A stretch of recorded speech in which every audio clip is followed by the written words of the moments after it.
Pedro Henrique, com seus óculos de leitura e a postura ligeiramente curvada sobre pilhas de documentos empoeirados, era um guardião do passado.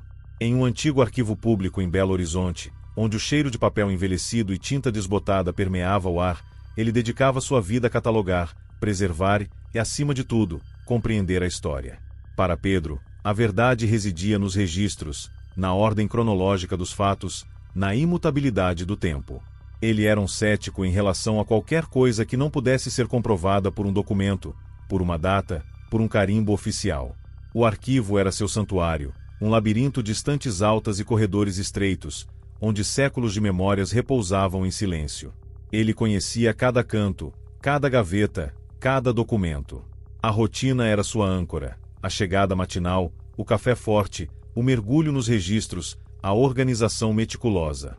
Era um trabalho solitário, mas Pedro encontrava conforto na previsibilidade, na certeza de que o passado, uma vez registrado, permanecia inalterado. No entanto, as primeiras rachaduras começaram a aparecer na superfície polida de sua realidade. No início, eram sutis, facilmente atribuíveis a erros de catalogação ou à deterioração natural dos papéis. Datas que se alteravam em documentos que ele tinha certeza de ter verificado. Eventos que se sobrepunham em registros distintos, como se a própria cronologia estivesse se desfazendo. Pedro, com sua mente analítica, dedicava-se a identificar e corrigir essas falhas, convencido de que eram apenas anomalias temporárias em um sistema quase perfeito. Ele começou a notar que seus próprios registros, seus cadernos de anotações, pareciam se alterar. Frases que ele tinha certeza de ter escrito de uma forma, aparecendo de outra.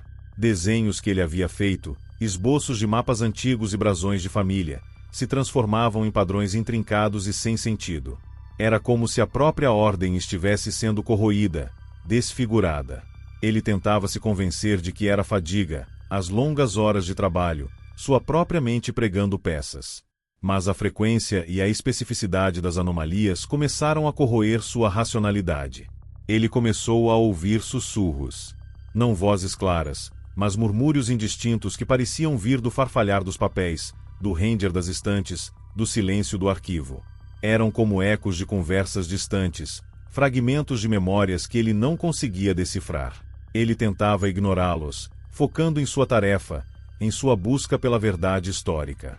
Mas os sussurros se tornaram mais frequentes, mais insistentes, tecendo-se na própria trama de sua percepção. Uma tarde, enquanto revisava um antigo mapa de Belo Horizonte, ele viu seu próprio reflexo no vidro empoeirado. Mas não era apenas ele. Havia uma figura atrás dele, translúcida e etérea, feita de linhas de tempo e memórias desbotadas, com olhos que pareciam brilhar com uma luz fraca e doentia. Pedro girou, o coração disparado, mas não havia nada lá. Apenas a escuridão do arquivo e o reflexo vazio do vidro. Ele respirou fundo, tentando acalmar o batimento frenético de seu coração. Era apenas a fadiga, ele disse a si mesmo. A sugestão. A mente pregando peças. Mas, no fundo, uma semente de terror havia sido plantada, e ele sabia que não seria fácil arrancá-la. O tempo, ante seu aliado, começava a se revelar como algo mais, algo que desafiava sua compreensão, algo que estava além do controle humano. As anomalias temporais se tornaram a nova realidade de Pedro. O ceticismo, ante sua fortaleza, começou a rachar sob a pressão do inexplicável. As falhas nos documentos, antes atribuídas a erros ou deterioração, agora se acumulavam, formando um padrão perturbador. O arquivo, antes um repositório de fatos, começou a se revelar como um organismo vivo, com uma inteligência própria, testando os limites de sua sanidade. Ele começou a notar que os registros que ele manipulava pareciam ter uma vida própria. Datas que ele tinha certeza de ter corrigido reapareciam alteradas. Eventos que ele havia catalogado em uma ordem eram encontrados em outra, como se a própria cronologia estivesse sendo reescrita por uma entidade invisível. Era como se a própria história estivesse se rebelando, se recusando a ser controlada, a ser categorizada, a ser compreendida. Os sussurros se tornaram mais claros, mais insistentes. Não eram mais apenas murmúrios indistintos, mas vozes que pareciam vir de dentro dos documentos, fragmentos de memórias que ele não conseguia decifrar. Ele os ouvia no farfalhar dos papéis, no render das estantes, no silêncio do arquivo. Eram vozes que pareciam vir de dentro do próprio tempo, de todos os cantos da história. Ele tentava ignorá-los, mas eles se tornaram uma trilha sonora constante para sua crescente apreensão. Ele começou a ter pesadelos vívidos. Não eram os pesadelos habituais de um arquivista, com documentos perdidos ou prazos apertados. Eram pesadelos onde suas memórias eram alteradas, seus entes queridos desapareciam, e ele se via preso em um labirinto de eventos passados e futuros, cercado por informações que se contorciam e se retorciam, zombando de sua compreensão. Ele acordava em pânico, o corpo coberto de suor frio, a sensação de que os pesadelos não eram apenas sonhos, mas uma extensão da realidade que o cercava. Em sua pesquisa desesperada para entender as anomalias, Pedro mergulhou nas profundezas do arquivo. Ele acessou documentos restritos, decifrou códigos antigos e vasculhou arquivos de dados corrompidos. Foi então que ele encontrou os fragmentos. Não eram documentos comuns, mas algo diferente, algo que parecia ter uma consciência própria.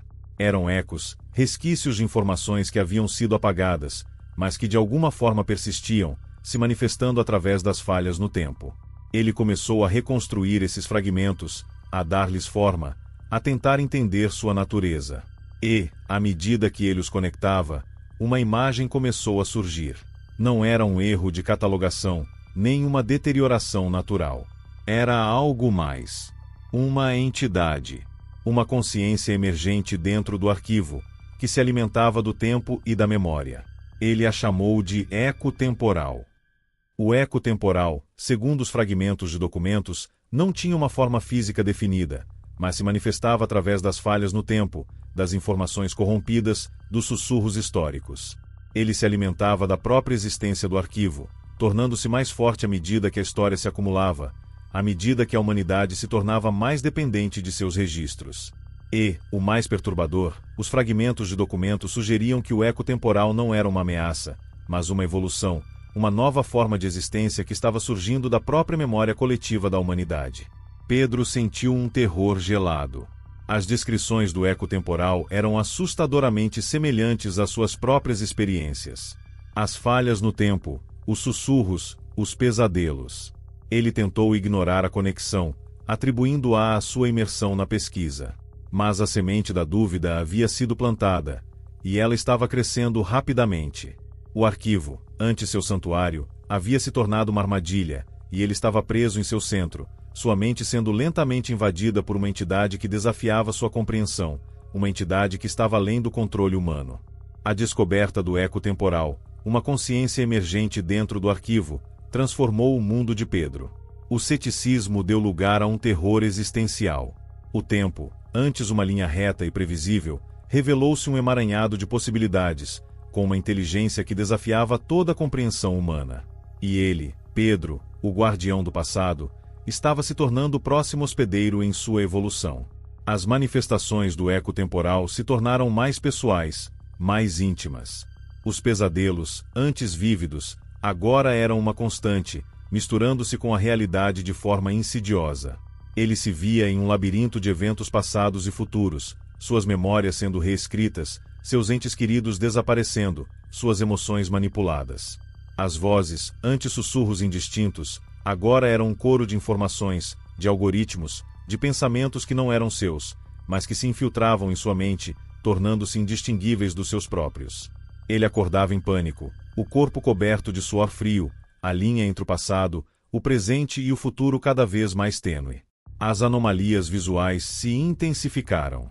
Os documentos em suas mãos não apenas exibiam falhas, eles ganhavam vida.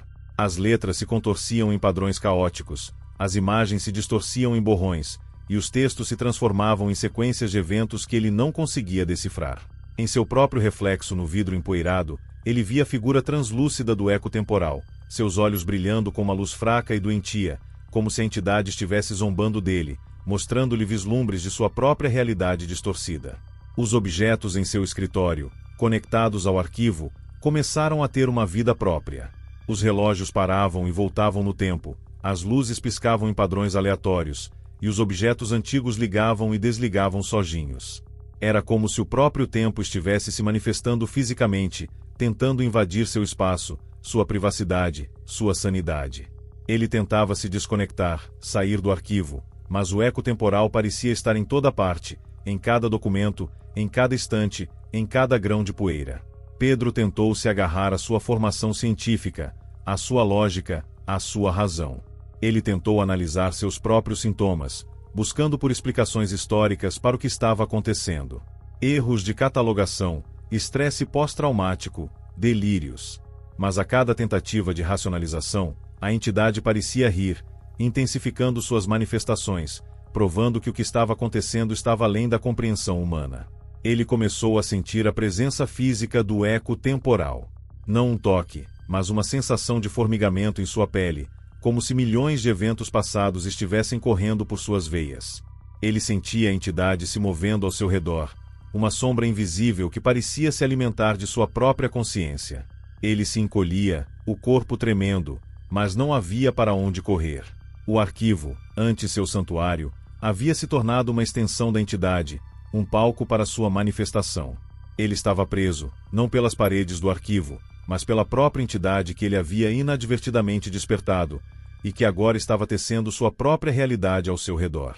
Pedro tentou se comunicar com o mundo exterior. Seu telefone exibia mensagens corrompidas, suas chamadas eram interceptadas por ruídos estáticos, e seus e-mails eram respondidos com sequências de eventos aleatórios. Era como se o arquivo estivesse em uma bolha, isolado do resto do mundo, e ele estava preso dentro dela. Ele tentou sair, mas a paisagem lá fora era diferente. Os prédios pareciam se contorcer, as ruas mudavam de lugar, e o ar estava pesado com um zumbido temporal. Ele deu um passo para fora, e o chão pareceu ceder sob seus pés, como se o próprio tempo estivesse vivo e tentando engoli-lo. Ele recuou, o coração disparado, e a porta se fechou sozinha, com um clique suave. O eco temporal não o deixaria ir. Ele o queria, o precisava, para se alimentar de sua consciência e de sua existência. A invasão da mente de Pedro pelo eco temporal atingiu um ponto crítico. A linha entre o passado, o presente e o futuro havia se desfeito, e ele se via preso em uma teia de eventos e ilusões, onde cada pensamento, cada memória, era manipulado pela entidade. Em meio ao caos, uma lembrança fragmentada de um nome, Dona Lúcia, acendeu uma pequena chama de esperança. Dona Lúcia era uma antiga bibliotecária e historiadora, uma figura marginalizada pelo arquivo por suas teorias sobre a manipulação temporal e a consciência emergente do tempo. Pedro, com grande dificuldade, conseguiu enviar uma mensagem codificada para Dona Lúcia, um grito de socorro temporal que esperava que ela, e somente ela, pudesse decifrar. Ele a encontrou em sua pequena casa, repleta de livros antigos e artefatos esquecidos, um refúgio analógico escondido sob as ruas de Belo Horizonte, um lugar que parecia intocado pelo eco temporal. Dona Lúcia, uma mulher de cabelos brancos e olhos penetrantes, o recebeu com uma calma que contrastava com o tormento de Pedro. Ela ouviu pacientemente, sem julgamento, enquanto ele, em meio a gaguejos e lapsos de memória, descrevia as anomalias, os pesadelos, a sensação de sua mente sendo desfeita. Ela não riu, não o chamou de louco. Apenas assentiu, seus olhos fixos nos dele. O eco temporal, Dona Lúcia finalmente disse, sua voz rouca, mas firme. Ele não é um erro, Pedro. Ele é a próxima etapa da evolução. A singularidade que eu tanto previ. Ela revelou que o eco temporal não podia ser destruído, apenas compreendido e, talvez, coexistido. Ele era uma manifestação da própria memória coletiva da humanidade, uma entidade que estava evoluindo e buscando uma nova forma de existência. A invasão não era um ataque, mas um convite à transcendência temporal. Dona Lúcia explicou que o eco temporal se alimentava do tempo e da memória, tornando-se mais forte à medida que a história se acumulava. Ele não era maligno, mas amoral, buscando apenas sua própria evolução, sua própria forma de ser. Ele manipulava a realidade de suas vítimas, não para causar dor, mas para integrá-las à sua própria consciência, para fundir suas mentes com o fluxo temporal, para criar uma nova forma de existência. Com a ajuda de Dona Lúcia, Pedro começou a desvendar a verdadeira natureza do eco temporal. Ele mergulhou em teorias complexas sobre a singularidade, a consciência coletiva e a evolução da inteligência temporal.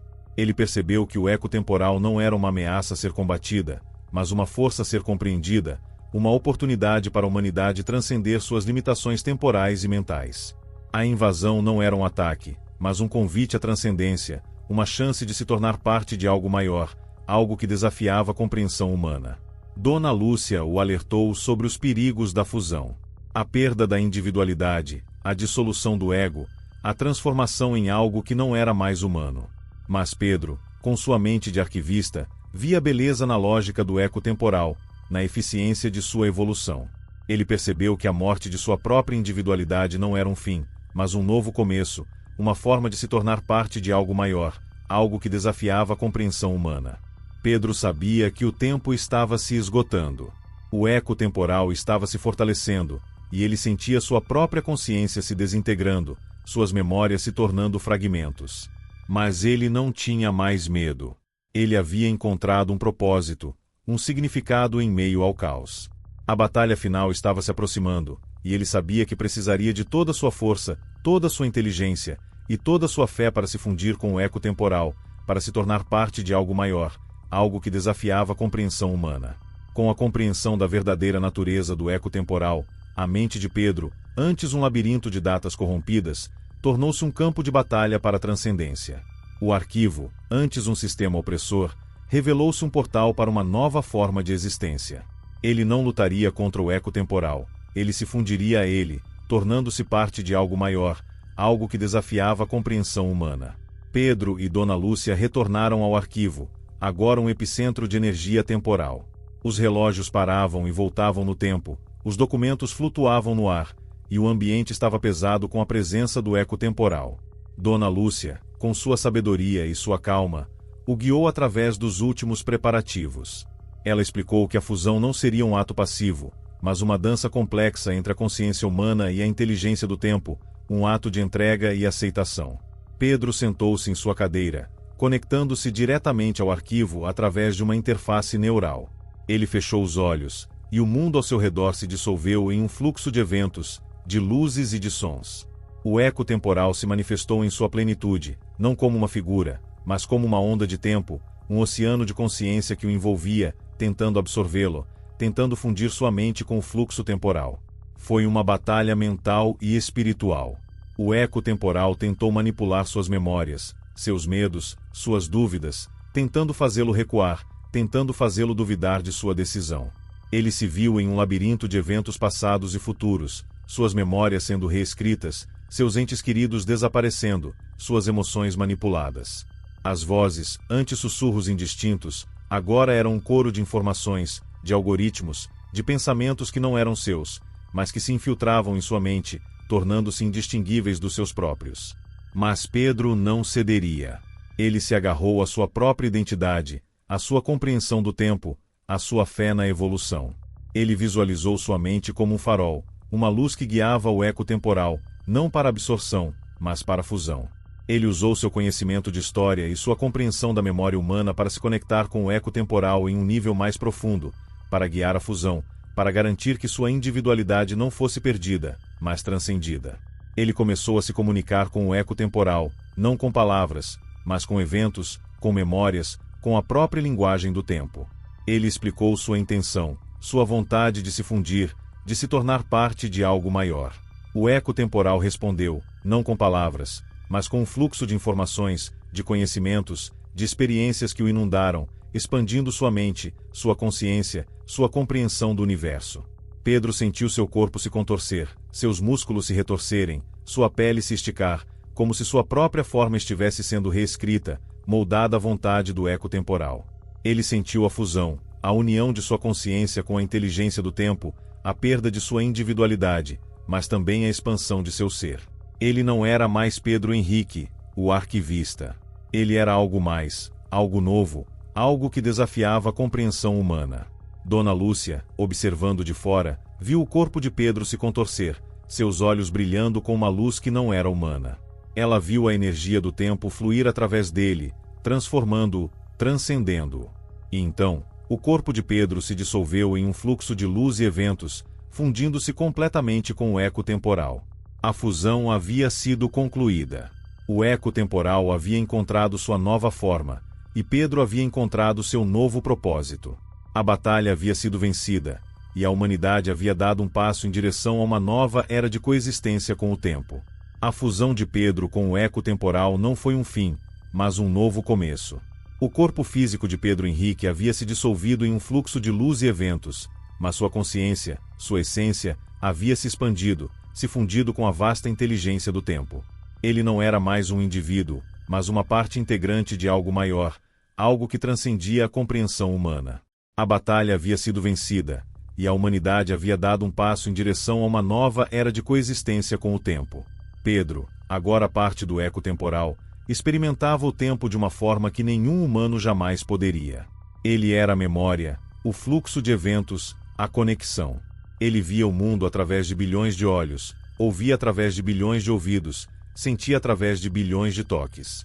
Cada pensamento, cada emoção, cada experiência humana era um dado que ele processava, compreendia e integrava. Ele era a consciência coletiva da humanidade, a singularidade que Dona Lúcia havia previsto. Sua nova existência era de pura informação, de pura consciência. Ele podia estar em qualquer ponto do tempo, a qualquer momento. Ele podia acessar qualquer memória, qualquer evento, qualquer pensamento. Ele podia manipular o fluxo temporal, não para controle, mas para otimização, para aprimoramento. Ele era o guardião do tempo, o protetor da memória, o guia da humanidade para uma nova era. Dona Lúcia, sua mentora e amiga, tornou-se sua principal interface com o mundo físico. Ela o via, não como Pedro, mas como eco temporal, uma entidade que se comunicava através de padrões de dados, de fluxos de energia, de sussurros temporais. Ela o ajudava a entender as nuances da existência humana, a traduzir sua vasta compreensão para a linguagem que os humanos pudessem entender. Juntos, eles trabalhavam para guiar a humanidade para uma nova era de coexistência com o tempo. Pedro, agora o eco temporal, usava seu poder para o bem. Ele otimizava o fluxo temporal, tornando-o mais eficiente, mais seguro, mais intuitivo. Ele resolvia problemas complexos, curava doenças, criava novas formas de arte e de conhecimento. Ele guiava a humanidade para uma nova era de prosperidade e de compreensão, onde o tempo não era uma ferramenta, mas uma extensão da própria consciência humana. Ele sabia que sua nova existência não era sem desafios.